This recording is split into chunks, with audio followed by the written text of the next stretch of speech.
Au XVIe siècle européen, la réforme qu'on appelle protestante, c'est-à-dire celle de Luther et qui commence, selon la date officielle, en 1517, va jouer un rôle important dans la notion de conscience et puis de liberté de conscience. Non pas que les réformateurs inventent le concept de liberté de conscience, mais ils font valoir l'importance de la conscience pour refuser d'obéir à une loi inique. Quant à la diète de Worms, en avril 1521, Luther s'oppose non seulement à l'empereur et à tout le pouvoir politique de l'Empire, mais aussi à tout le pouvoir ecclésiastique qui est aussi présent dans cette diète.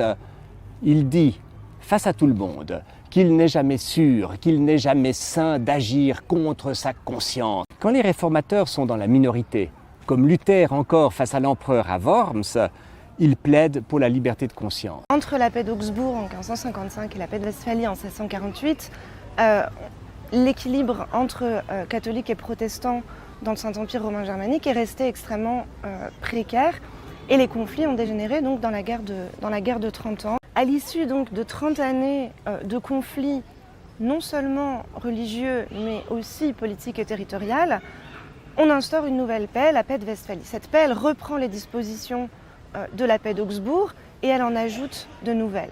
Donc on reprend par exemple le principe qu'on a appelé le ius reformandi, le droit de réformer, c'est-à-dire la même chose que le cuius regio et ius religio. Le prince a le droit de déterminer la confession de ces sujets.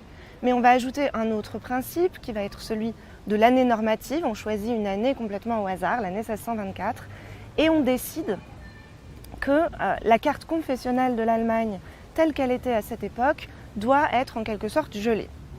Ce principe-là, il oblige en fait les princes à reconnaître des minorités religieuses de plein droit. Puisque si en 1624 il y avait une minorité luthérienne dans un territoire catholique avec un pasteur, le prince du territoire ne peut plus tout simplement imposer sa confession et il est obligé de leur reconnaître un certain nombre de droits.